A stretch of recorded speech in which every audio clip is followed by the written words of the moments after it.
Question number 2 को try करते हैं। ये क्वेश्चन नंबर 2 है मैट्रिक्स का।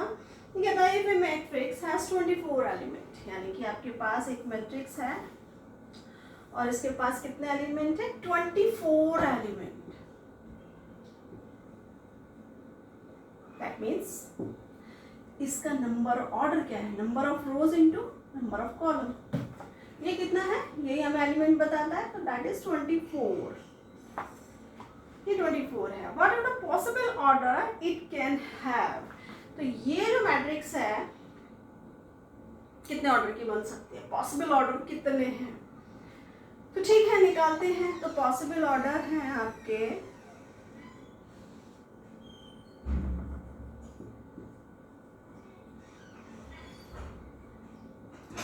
भाई, पॉसिबल ऑर्डर में अगर रो 1 रख दे तो कॉलम 24 होना चाहिए, तभी 24 आएगा। भाई मल्टीप्लिकेशन 24 आना चाहिए। तो रो 1 होगा और 24 कॉलम होंगे, तो हमारा ये मैट्रिक्स बन जाएगा। 2 रो हो और 12 कॉलम, तब भी हमारा ये मैट्रिक्स पॉसिबल हो जाएगा। एंड 3 रो और कॉलम कितने? 8। तो हमारा ये पॉसिबल ऑर्डर्स है। देखो सबका मल्टीप्लिकेशन 24 ही आ रहा है एंड 4 इंटू 6, यानी कि 4 रोज एंड 6 कॉलम मेक्स 24 एलिमेंट। ये ऑर्डर हो गए। पर इसका रिवर्स भी हो जाएगा, यानी कि अगर हमारे पास 24 रोज हैं और 1 कॉलम है तो भी पॉसिबल है। 12 rows 2 column possible, and 8 rows 3 column makes this matrix, and 6 rows and 4 column also acceptable। तो possible orders आपके पास ये हो। पर इसमें एक क्वेश्चन और दे रखा है, कहता what if it has 13 element? अगर इसके पास अब 24 एलिमेंट नहीं है, कितना एलिमेंट है? 13 एलिमेंट्स है। तो ये कहता है अब इसका पॉसिबल ऑर्डर बताइए। अब देखो 24 तो एक कंपोजिट नंबर था, बहुत सारे फैक्टर्स थे इसके, इसलिए इसकी मैट्रिक्स भी बहुत सारी बन गई हैं। पर जो 13 है ये प्राइम नंबर है, इसके फैक्टर ही कितने होते हैं? 2 फैक्टर हैं, 1 और 13। तो इसका अगर हम बनाएंगे पॉसिबल ऑर्डर तो 1 रो और 13 कॉलम, या 13 रो एंड 1 कॉलम, ये पॉसिबल ऑर्डर बन पाएगा। और इसका पॉसिबल ऑर्डर नहीं हो पाएगा। तो सेकंड क्वेश्चन आपका हो गया है। थर्ड क्वेश्चन भी कुछ सिमिलर इसी टाइप का है, आप कर लीजिएगा। फोर्थ क्वेश्चन देखते हैं। ये कहता है कंस्ट्रक्ट ए 2x2 मैट्रिक्स। हमें 2x2 मैट्रिक्स बनानी है। ऑर्डर हमारा क्या है? 2x2 का है। क्वेश्चन नंबर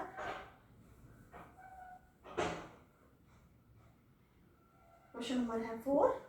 2x2 की मैट्रिक्स बनानी है और हमें मैट्रिक्स दे रखी है ए। मैट्रिक्स है ए और वो कुछ इस टाइप से है, A small A I J, whose element are given by। अब उसका फर्स्ट पार्ट लेते हैं, ए आई जे आपको कितना दे रखा है? आई प्लस जे होल स्क्वायर अपॉन 2। किस टाइप से करें इससे? तो अब हमें पता है पॉसिबल ऑर्डर क्या है? 2x2 मैट्रिक्स है ए आई जे, और ए आई जे हमें गिवन है।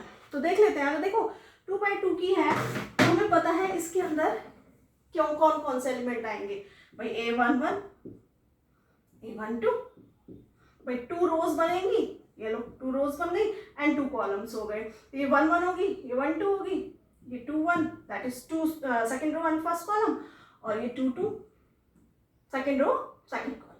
तो ये हो गया, और ये हमें ए आई जे से डिनोट है। तो चलो अब आई की जगह अगर हम 1 रख दें और जे की जगह भी 1 रख दें तो हमारा क्या बन जाएगा? A11 बन जाएगा। ये A11 1 plus 1 whole square upon 2, that is 2 whole square, 4/2, that is 2। तो A11 हमारा कितना आ गया? 2 आ गया। लिखते हैं यहाँ 2। अब निकालना है हमें A12, यानी कि रो हमारी है 1, यानी कि आई हमारा 1 ही है और जे हमारा क्या है? 2। तो जे की जगह हम क्या रख देंगे? 2 रख देंगे। तो जहां जहां जे है वहां वहां 2 रखते चले जाइए। देखो कितना है, 3 3 का स्क्वायर क्या हो गया 9, 9/2। तो ये हमारा क्या हो गया 9/2। A21 यानी कि आपका I कितना है 2 और J कितना है 1। तो I की जगह आप 2 रख दीजिए और J की जगह रख दीजिए 1। तो दैट इज 3 स्क्वायर, ये भी 9/2 हो गया है ना, तो इसकी जगह भी आप 9/2 रख दीजिए। अब आता है A22 यानी कि I भी 2 और J भी 2, दैट इज 2। 2 + 2 4, 4 का स्क्वायर 16, 16/2 दैट इज 8। तो यहाँ इस टाइप से हम निकाल लेंगे। तो ये मैट्रिक्स हमारी 2/2 की बन गई और देखिए यहाँ पर 2, 9/2, 9/2 एंड 8 इसके एलिमेंट आ गए। इस टाइप से आप निकाल सकते हैं। और भी इसके पार्ट है, आप कर लीजिएगा। अब आते हैं हम क्वेश्चन नंबर आपके 5th भी हो जाएगा वैसे तो, पर मॉड है, चलो मॉड वाला ले लेते हैं। तो क्वेश्चन नंबर 5th लेते हैं, इसका फर्स्ट पार्ट लेते हैं। ये कहता है कंस्ट्रक्ट ए 3/4 मैट्रिक्स।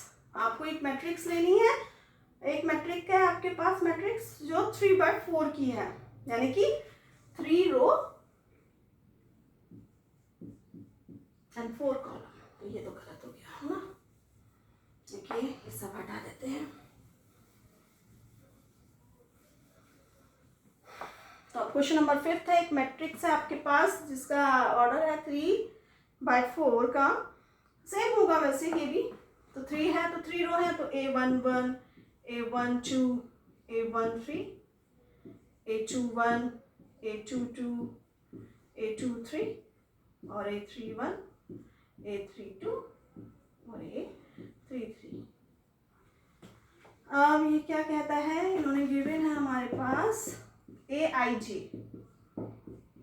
दे रखा है आपका 1/2 मॉड -3i + j। देखिए मॉड है, मॉड बच्चे कंफ्यूज हो जाते हैं मॉड को लेकर।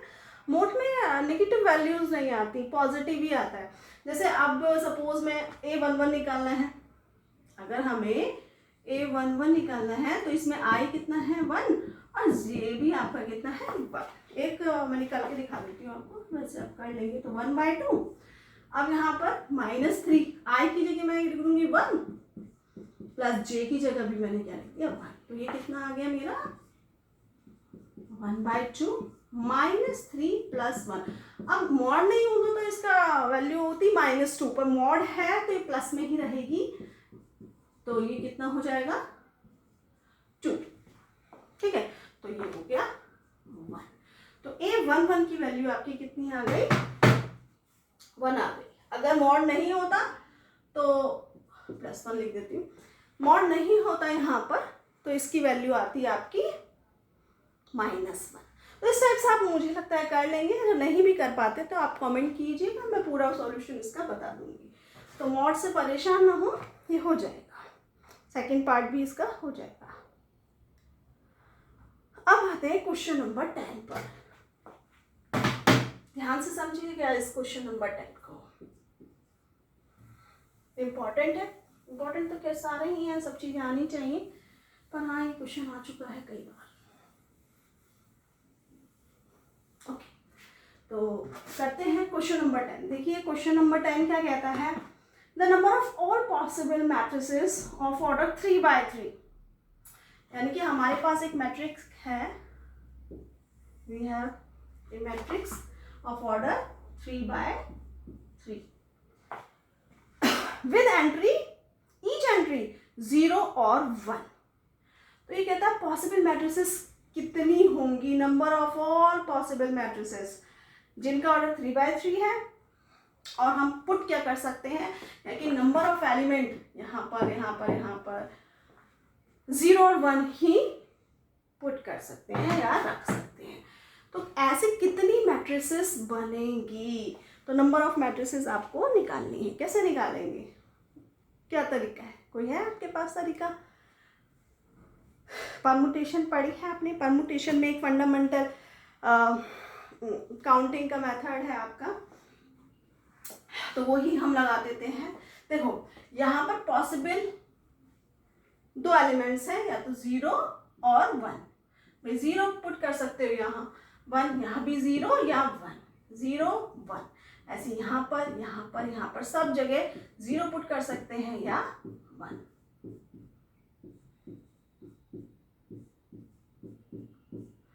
ना, तो इसको फिल करने के कितने वेज हैं? देयर आर 2 वेज, 2 तरीके हैं। इसको फिल करने के भी आपके पास 2 तरीके हैं। इसको फिल 2 वेज से आप फिल कर सकते हैं। तो ये सारे आप कितने वेज से फिल कर सकते हैं? 2। तो पॉसिबल वेज कितने हो गए बेटा?